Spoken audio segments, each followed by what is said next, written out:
Hello everyone ताले देखंतु आजिर जो एग्जाम घुंचिला बा मैं कहबा कि स्पेशल ओटीटी एग्जाम पोस्टपोन हो गला तो तार प्रकृत कारण आज मु शेयर करिया को जाउचे वीडियो रे जोटा कि एबे विभिन्न प्रकार माने नॉन ऑफिशियल साइट हो बा ऑफिशियल साइट हो जाना पड़ुचे। बीएससी ओडिशा एग्जाम घुंचेबार गोटे एभली डिसीजन जदि गोटे राति रे नेइची माने भाबंतु एग्जाम रो जस्ट गोटे दिन आगुरु आमे कह एग्जाम दिन एग्जाम घुंची जाउचे तेणु एटा आदौ भी छोट डिसीजन नुहे। केते केते परीक्षार्थी केते केते भाबंतु सेंटर हेची एडमिट कार्ड हेची पूर्वरु घुंची एग्जाम माने सेही भली तो किछि गोटे कारण थिबो। सब बेले आपण ओटीटी एग्जाम जेतेबेले भाबंतु ओटीटी ओस्टेट हबो तापरे छात्र छात्री मानक भितरे बहुत समय असंतोष प्रकाश पाए कि क्वेश्चन लीक हेची एमती सब हुए किंतु केबे केबे कौन हुए ना कथाटा दबी जाए क्वेश्चन जदि बा लीक होता है हुए तो सेति की स्प्रेड हो पारे नी बा मोर एग्जाम माने सेटा को कैंसल करा जाएनी माने एग्जाम हो जाए कैंसल करा जाएनी किंतु केबे केबे कौन हुए एग्जाम हेला परे मध्य पुणी कैंसल होकि आउ थरे एग्जाम हुए किंतु कहवा को जदि जिबा ताले आजिर डिसीजन टा बीएससी ओडिसा रो बहुत भलो डिसीजन कहीं ना पिला मन जदि बे एग्जाम देई दी थांते प्रिपेयर करले एग्जाम देई दी थांते आउ किछि जण क्वेश्चन पाई जाय थांते लीक हे थांता कहा का भीतर असंतोष देखा दै थांता को माने भाबी थांता आमे तो पाठ पढ़ी कि एग्जाम देइथिलु पुणी कैंसल होला पुणी पढ़िबो पुणी परीक्षा देबो से बेसी प्रॉब्लम किंतु एमिति रे गोटे जिंस देखंतु कोन हैला एग्जाम कैंसल हैला जदि को मानक भितर बा को माने करप्शन करूथिबे से माने मध्य माने जानी जिबे जे माने तांको बाई बेटा पूरा भलो होला जे आउ से मानको सुविधा हबनी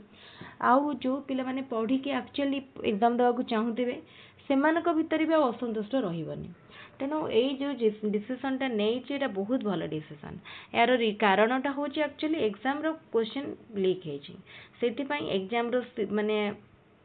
सबू सेंटर को जो क्वेश्चन जाइए ताकू कहुई से बीएससी ओडिशा को ही रिटर्न दे देवा पई बीएससी ओडिशा पाखु सब क्वेश्चन पठाया पई तेणु जना पड़िबो मे बी तांकर भीतर लेवल चलीबारे कोठी कोन लीक हैला तो सेटा चेक करबा तांको काम हमर काम होची समस्ते नोटिफिकेशन टी को पांतु एवं समस्ते माने जो टाइम पाइले एग्जाम जो घुंचिला ताको यूटिलाइज करंतु त देखंतु आउ गोटे जिंस मध्य देखिबे पोस्टपोन हेची एग्जाम कैंसल हेनी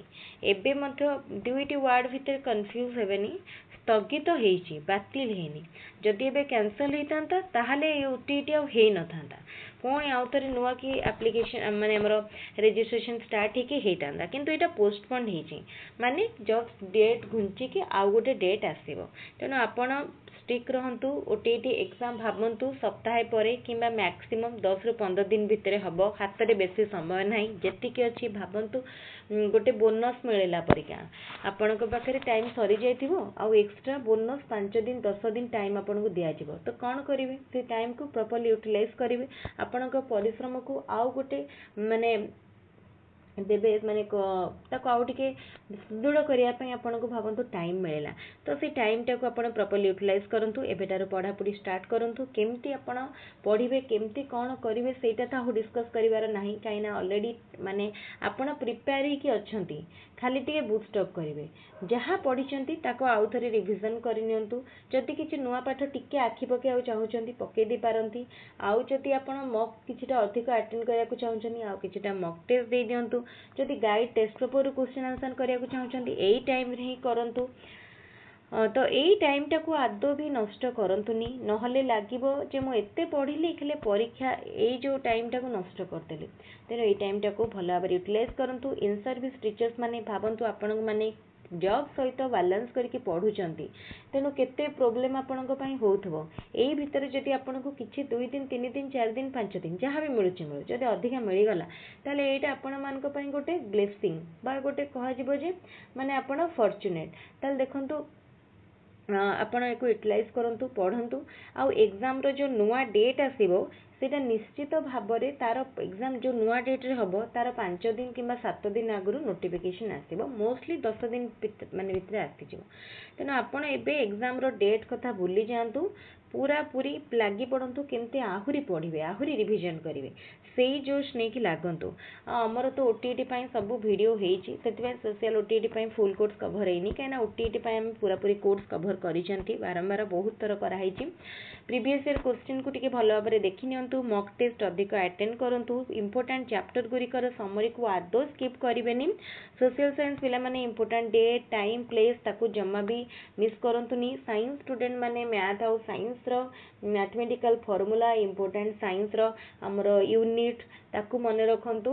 ଆଉ ଯେତେ ପାରୁଛନ୍ତି ପ୍ରାକ୍ଟିସ୍ କରନ୍ତୁ। ମୁଁ କହିବି ନୂଆ ଜିନିଷ ବେଶୀ ନ ଦେଖିକି ପୁରୁଣା ବା ଯାହା ପଢ଼ିଛନ୍ତି ତାକୁ ବାରମ୍ବାର ରିଭାଇଜ୍ କରନ୍ତୁ, ପୁରା ମନେ ରଖିଦିଅନ୍ତୁ। ଏକ୍ଜାମରେ କ୍ୱେଶ୍ଚିନ୍ ଦେଖୁ ଦେଖୁ ଆପଣଙ୍କୁ ଆସିବ, ଆପଣଙ୍କୁ ଆଦୌ ବି ଭାବିବାକୁ ଯେମିତି ପଡ଼ିବନି। ତାହେଲେ ଏଇଭଳି ଭାବରେ ଆମ ଚ୍ୟାନେଲର ଭିଡ଼ିଓ ଗୁଡ଼ିକ ଯଦି ଆପଣଙ୍କୁ ଭଲ ଲାଗୁଛି, ଭିଡ଼ିଓ ଗୁଡ଼ିକ ନିଶ୍ଚିତ ଲାଇକ୍ କରିବେ, ଗୋଟେ ଛୋଟ ଲାଇକ୍ କରିକି ନିଶ୍ଚିତ ଭାବରେ ଭିଡ଼ିଓଟିକୁ ସାଙ୍ଗମାନଙ୍କ ସାଙ୍ଗେ ସେୟାର କରିବେ। ତାହେଲେ ଭିଡ଼ିଓକୁ ଏଇଠି ରଖିବା, ଥ୍ୟାଙ୍କ ୟୁ।